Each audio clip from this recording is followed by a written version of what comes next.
ganti lagi sayap baru, burung jangjang sayap baru itu bagus lagi, muda lagi, nelor lagi gitu. Jadi setahu saya nggak ada apkirnya Kang Aneka. Entok gak ada akhirnya. Berarti ketika entok ini apa ini, rontok bulunya itu ketika sebelum bertelur atau sesudah bertelur sih Kang? Assalamualaikum Kang Sule. Waalaikumsalam Kang Aneka. Aduh, ini udah berapa minggu gak liputan?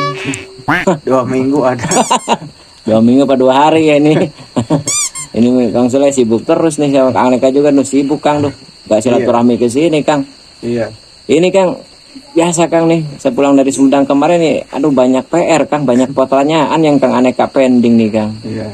Malam ini kira-kira nyantai gak Kang nih, sama hujan-hujan nih? Nyantai Kang Aneka. Nyantai ya? Ada beberapa pertanyaan boleh Kang ya? Boleh. Gak apa-apa malam Kang ya? Nggak apa-apa. Nginep lah di sini Kang Aneka lah. Ada waktu. Siap. Oke Kang. Iya. Kita lanjut ke pertanyaan Kang ya? Ya. Siap. Ini Kang Sule nih, walaupun 2 hari, perasaan udah lama ini Kang Aneka nggak ini nih. Ini Kang, kalau Kang Aneka perhatiin, tapi tolong rarat lah sama Kang Sule, cross check kembali sama Kang Sule. Kalau Kang Aneka perhatikan itu market entok Kang, harga entok dari tahun ke tahun itu mengalami kenaikan, dari itu segi DOE atau dari indukan itu kan, semua jenis itu Kang, dari tiap tahun tuh Kang Aneka perhatikan. Dan Kang Aneka pernah ngecek ke agen dan ke ini, ke Bang Jai juga terkait harga ini, katanya betul mengalami kenaikan. Dari tiap tahun ke tahun harga entok mengalami kenaikan. Nah, menurut Akang nih, faktornya di mana sih Kang? Kira-kira apa kenaikan ini? Mungkin Kang Aneka alasan secara rasionalnya permintaan banyak, entoknya sedikit, itu kan hukum ekonomi, pastilah jadi mengalami kenaikan. Kita balik nih. Kalau kenapa apa ya? Apa peternak itu tiap tahun berkurang atau gimana sih Kang nyampe entok sedikit ini? Ya enggak Kang Aneka, kalau peternak ya pasti nambah dan pasti banyak kalau peternak entok. Cuman kan kendala di entok satu, sering kena penyakitnya itu. Kalau kita nggak rajin membersihkan kotoran, apalagi tempatnya yang kotor banget gitu kan. Jadi bisa keserang penyakit juga. Oh, seperti itu Kang ya. Lagi nih Kang, lanjut Kang. Ini Kang Aneka sempat baca sebuah artikel Kang, atau sebuah ini di biasalah di Google, pernah sempat juga tertarik juga untuk mempelajari, cari informasi tentang daging entok Kang. Nah, apa betul Kang daging entok itu jika dibandingkan dengan bebek gitu kan, itu kadar lemaknya tinggian bebek, apa betul apa gimana Kang ini? Iya Kang Aneka, tinggian bebek. Kalau entok kisaran lemaknya itu 19%, dan kalau bebek ya 29% Kang Aneka berbandingannya. Tahu dari mana Kang ini? Ya Bimtek dulu Kang Aneka, saya masih ingat dan suka baca-baca hasil Bimtek, kan dikasih buku ya, suka dibaca-baca gitu. Ini lanjut lagi Kang, tertarik sama daging entok soalnya. Mudah-mudahan ini Lebaran makan daging entok Kang nih. Ini katanya daging entok itu Kang lebih amis Kang jika dibandingkan dengan ayam. Gimana Kang? Ya itu kan kalau kita nggak bisa ngolahnya, kalau emang lebih amis dari daging ayam gitu. Kalau daging entok ya, kalau kita bisa ngolah cara masaknya ya enggak juga Kang Aneka. Nah, kita sekalian aja nih, maksudnya cara ngolahnya itu yang apa biar gak amis gimana Kang? Ada tipsnya nggak? Ada Kang Aneka, kan itu kalau entok udah dibersihin terus dipotong-potong, direndam pakai air jeruk nipis atau pakai cuka atau pakai belimbing, itu apa yang belimbing wulung. Itu direndam dulu nyampe setengah jaman lah. Itu hilang bau amisnya. Berarti itu bisa apa dengan cara seperti itu bisa menghilangkan atau meminimalisir bau amis dari entok ini gitu. Ya, Kang Neka, jangan salah Kang Neka, kalau daging entok itu seratnya lebih lembut daripada daging ayam atau daging bebek Kang Neka. Warna daging entok itu Kang Neka agak merah-merah gelap gitu, kayak daging sapi gitu. Jadi agak bagus lah itu warnanya. Iya ya, kalau ayam itu kan agak pucat, putih-putih pucat gitu ya. Berarti entok ini dagingnya agak apakah apa? Merah merah hitam itu kayak daging sapi. Ya, merah gelap. Nah, kita lanjut Kang. Kalau misalkan bebek itu Kang, itu kan ada masa afkirnya Kang, khusus untuk bebek petelur Kang ya.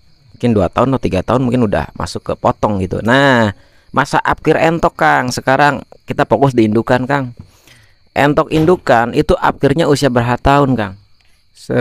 Sepengalaman saya, sekegiatan saya belum nemuin entok apkir Kang Aneka. Kan dia setiap tahun atau setahun setengah suka itu bulu jangjangnya kan, bulu sayapnya rontok, ganti lagi sayap baru, bulu jangjang sayap baru itu bagus lagi, muda lagi, nelor lagi gitu.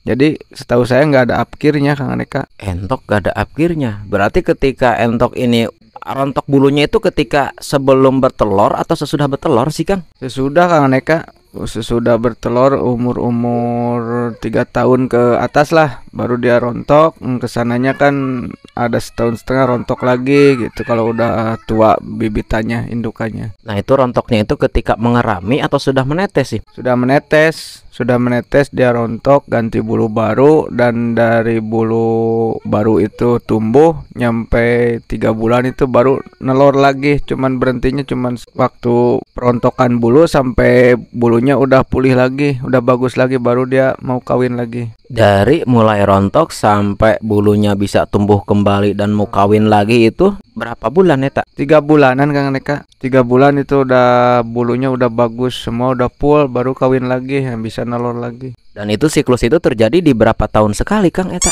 Yang punya saya ini 3 tahun rontok. Nah, 3 tahun terus 3 bulan dia tumbuh bagus lagi, keempat bulannya nelor. Berarti kalau misalkan apa ya, ini setiap tahun atau kumaha, maksudnya nih dari rontok pertama misalkan tahun ini rontok nih, nanti rontok lagi tahun berapa? Misalkan tahun 2022 nih di Januari rontok nih, berarti kan jeda dulu ke 4 bulan sampai bisa bertelur. Nah nanti rontok lagi tahun berapa nanti rontok lagi? Ya kadang-kadang gitu nggak tentu Kang Aneka, ada setahun setengah, kadang 2 tahun setengah, kadang 3 tahun lagi ketemu awal lagi gitu.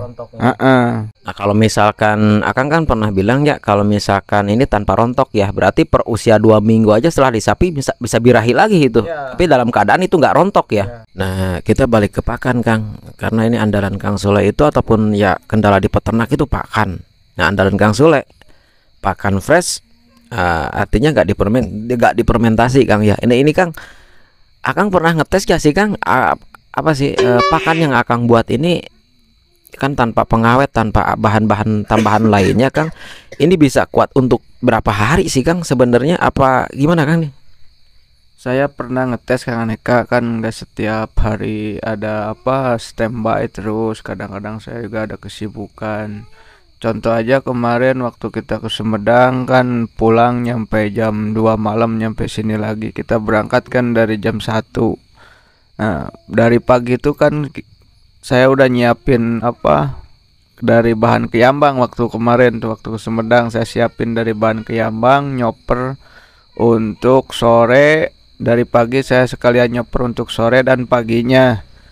Nah, kan kalau istri belum bisa untuk nyoper, saya nyoper sekaligus untuk tiga kali ngasih makan itu pagi, sore, dan paginya lagi.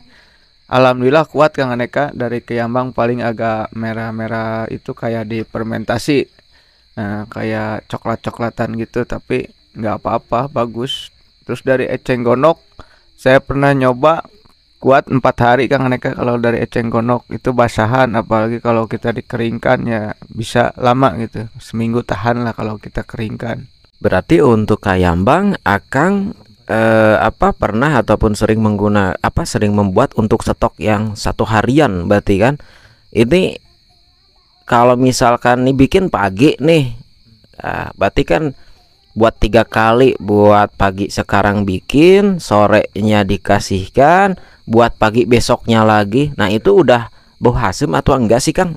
Pasti pakannya selain ada perubahan warna agak lapuk sedikit, ada itu dari aroma gimana sih Kang? Bau asem basi atau gimana sih Kang? Kalau untuk aromanya malah harum Kang Aneka, bagus, tapi nggak harum tape kayak fermentasi, tapi harumnya harum apa ya? Pokoknya harumnya harum bagus lah. Enggak basi itu. Enggak basi, enggak. Jangan pakai air. Kalau pakai air ya pasti basi. Kan yang bikin basinya itu dari dedek kalau pakai air.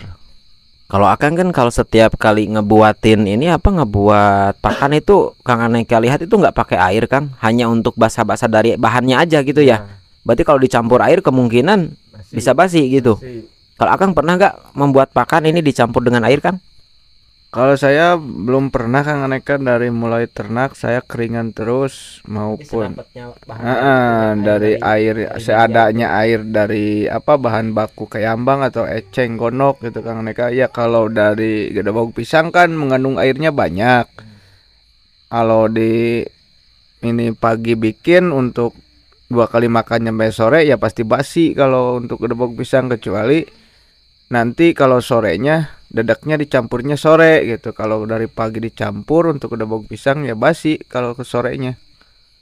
Oh, berarti dengan kata lain, kalau misalkan dari ketiga bahan ini nih, kayak dari apa, kayambang, eceng gondok, dan pakan darurat yang apa, gedebok pisang, berarti lebih tahan eceng gondok sampai berapa tadi? Berapa hari eceng gondok? Eceng gondok nyampe 1 minggu Kang Aneka, apalagi kalau dikeringkan itu lebih 1 minggu juga kalau dikeringkan. Bahannya dulu kita chopper, udah kita chopper dikeringkan nyampe kering.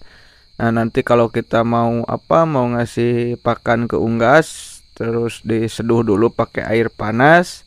Nah udah gitu dikasih itu apa, dedak. Nah itu kan nggak bisa untuk, kalau pakai air panas nggak bisa apa, nggak bisa tahan lama, harus sekali sekali. Dan cuman kita bahannya aja yang dibikin banyak stok mah gitu, tapi harus dijemur eceng gondoknya. Oh, berarti eceng gondok juga bisa untuk stok lama gitu kan, kalau misalkan kita berkegiatan sibuk gitu, hari ini kita chopper banyak gitu kan, dikeringkan. Tipsnya berarti itu ya, dikeringkan, ketika kita mau pakai tinggal campur dedak dan diseduh aja. Nah, untuk ini Kang, untuk takaran sama aja gitu untuk takaran. Sama aja Kang Aneka, untuk takaran eceng gondok kan kalau udah kering agak apa, nggak agak turun lah gitu apa beratnya gitu, beda sama yang basah. Kalau pasti agak banyak gitu yang kalau yang dikeringkan. Tapi kalau kita seduh dulu pakai air panas, nanti kalau udah ngembang baru kita campur redek ya jadi normal lagi, ada air gitu kan, jadi bobotnya jadi nambah lagi. Sebenarnya begitu-gitu aja gitu. Nah, ini Kang ada saran dari saudara kita Kang. Kang Sule, coba dong untuk pakannya dikasih bumbu, misalkan ada Royco Kang. Ini gimana Kang untuk Royco Masako Kang? Kalau saya bumbu-bumbuan nggak pernah pakai Kang Aneka, jadi nggak tahu kalau pakai Rosiko apa Royco atau Masako nanti efeknya gimana, saya nggak tahu. Saya karena kan saya nggak pakai. Nah, berarti Akang mah nggak pernah menggunakan apa ya, bumbu-bumbu bahan macam segala macam kayak pecin dan segala macamnya, itu nggak pernah ya Akang gunakan gitu, nggak pernah Akang pakai. Iya Kang Aneka, saya belum pernah menggunakan macam-macam apa bumbu-bumbu untuk masak dikasihkan ke entok, saya belum pernah, kecuali kalau kita motong daging entok pasti pakai Masako. Nah, mungkin Kang tujuannya ketika dikasih mungkin aja kan, tapi walau alam ini. Tapi mungkin saja ketika dimasukin Royco, apakah bumbu masak seperti ini apa Masako ataupun yang lain, untuk kayak untuk lebih sedap kali Kang. Kayak domba tuh jukutnya apa rumput tuh dikasih garam biar apa ya, kayak merancang nafsu makan, ataupun ya kemungkinan juga saran di saudara kita juga itu Kang, maksudnya Kang untuk meningkatkan apa daya makan itu Kang. Gimana Kang? Ya iya mungkin itu kan apa, peternak itu masing-masing punya cara, punya trik masing-masing. Kalau saya sederhana aja Kang Aneka, pakan saya dibikin halus aja dari eceng gondok atau keyambang, dicopernya dibikin halus untuk meningkatkan palatabilitas nafsu makannya Kang Aneka. Saya mau sederhana itu aja. Oh, berarti Akang mah oh ya, setiap kali liputan Kang Aneka sering bahkan sering menanyakan ke Kang Sule, kunaon sih pakana tuh dibikin sehalus mungkin. Untuk apa tadi tuh bahasanya, untuk apa? Untuk meningkatkan palatabilitas atau nafsu makannya Kang Aneka. Alhamdulillah Kang Sule nih. Kalau boleh Kang Aneka simpulkan, berarti obrolan kita hari ini tuh satu, entok itu menurut Kang Sule berdasarkan kegiatan sehari-harinya, khusus untuk betina itu tidak ada afkir. Mereka ganti bulu persekian, ada waktunya, itu bisa muda lagi dan bisa fresh lagi gitu kan. Yang kedua, daging entok itu ternyata lebih mantep, lebih gurih, lebih mantep, dan lemaknya juga lebih rendah daripada daging bebek. Terus yang terakhir itu ya, pakan Kang Sule yang dibuat itu ternyata bertahan dalam jangka waktu tertentu, artinya bisa bertahan lebih lama jika dalam keadaan raw tanpa fermentasi. Dan menurut Kang Sule, ketika ini bahannya dikeringkan akan jauh lebih lama, bahkan lebih dari seminggu. Alhamdulillah sekali nih Kang Sule. Dan yang terakhir itu untuk meningkatkan nafsu makan, itu Kang Sule mensiasatinya dengan mencoper bahan pakan ini sehalus mungkin. Menurut Kang Sule, sejauh pengalaman dan ininya kesehariannya, ketika pakan ini halus, bahkan nafsu makan pun makin meningkat. Kang Sule, terima kasih nih untuk untuk berbagi kegiatan keseharian dan pengalamannya. Mudah-mudahan menjadi amal saleh Kang Sule. Atur nuhun nih Kang Sule. Amin Kang Aneka, ya sama-sama Kang Aneka. Dan ini kan kegiatan saya sehari-hari, bukan untuk menggurui, dan saya juga mohon maaf apabila ada kekurangannya, mohon maaf di kegiatan saya. Dan saya nggak ada guru, nggak ada murid, nggak ada senior, nggak ada junior. Kita sama-sama belajar bareng, dan mudah-mudahan kegiatan ini, obrolan sama Kang Aneka, bermanfaat. Dan kurang lebihnya saya mohon maaf Kang Aneka. Oke, sama-sama Kang Sule, atur nuhun sekali lagi nih Kang Sule. Assalamualaikum Kang Sule. Waalaikumsalam warahmatullahi wabarakatuh.